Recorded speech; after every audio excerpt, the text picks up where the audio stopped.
It's funny. We spend so much time obsessing over the big planned presentations, right? The ones we rehearse for weeks. But what if I told you that the moments that truly define your career, well, most of them aren't planned at all. They happen in the spur of the moment. Today, we're going to break down exactly how you can master those critical, spontaneous interactions. Have you ever been there? I mean, really been put on the spot?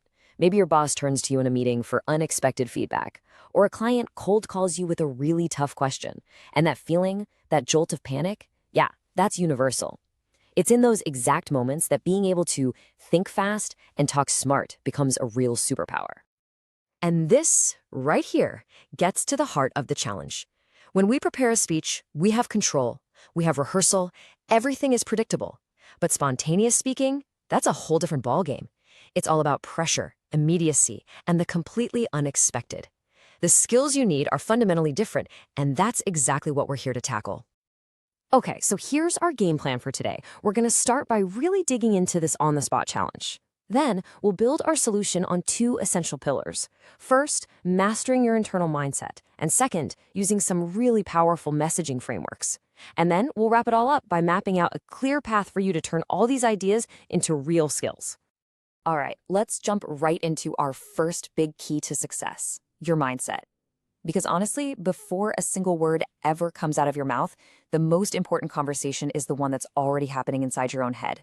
Mastering that internal game is where success truly begins. So, anxiety. It's like a two-headed beast, right? You've got the physical symptoms and the mental sources. The symptoms, that pounding heart, the dry mouth, that's just your body's fight or flight response kicking in. And you can manage those with simple physical tricks like deep belly breathing. But the source, that's mental. It's us getting totally fixated on what might go wrong. To fight that, you have to pull yourself back to the present moment. Even something silly like a tongue twister can do the trick. It forces your brain to focus on the here and now. Now, this next idea is huge, and it's a little counterintuitive. We're always trying to be perfect. But that inner critic, it's a massive drain on our brain power. It's like having way too many apps running in the background. The solution is actually to give yourself permission to just be good enough. It sounds weird, I know, but when you do that, you quiet that inner critic, and that frees up all the mental bandwidth you need to be present, to be fluent, and, paradoxically, to actually be great. So the real key here is to stop seeing these moments as threats and start seeing them as opportunities. And I've got 4 great mental tools to help you do just that. First, adopt a growth mindset. You haven't failed, you're just not there yet. Second, use the improv rule of yes and. Accept what's happening and build on it. Third, have an athlete's focus on the next play. If you mess up, just move on. And finally, think of any mistakes as missed takes in a movie, not some permanent fatal flaw. And the last piece of this whole mindset puzzle, it's all about listening. But I mean really listening. Way too often, we're just listening for our turn to talk. The real goal should be to listen to understand, find the core of what's being said. A really powerful way to do this is to just briefly paraphrase what you heard back to the person. Not only does it show them you're paying attention, but it also buys your brain a few crucial extra seconds to come up with a really thoughtful response. Okay, so we've got our internal game sorted. Now it's time to work on the external game. This brings us to our second pillar, messaging frameworks. Think of these as simple, reliable structures that give your words instant clarity and confidence. I want you to think about it like this. You are the tour guide for your listener's brain. If you don't give them a clear path, a beginning, a middle, and an end, they're going to get lost. Structure isn't about being rigid. It's a fundamental service that you provide to your audience to keep them with you.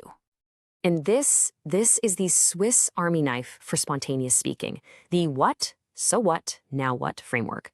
It's so simple, it's memorable, and it's incredibly versatile.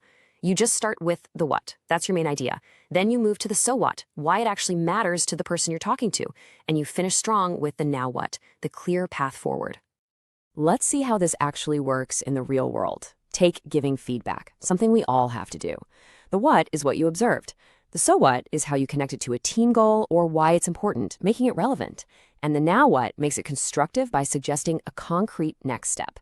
See how that transforms criticism into actual coaching? It's powerful stuff. But look, having a great structure is one thing, but it's kind of useless if you don't stay focused. We all know that person, right? You ask them for the time and they tell you how to build the clock. They give you their entire thought process instead of just the answer. Truly effective communication is concise. It respects the listener's most valuable asset, their attention. So the big question is, how do you stop yourself from building that clock? How do you make sure that every single word you say actually has a purpose?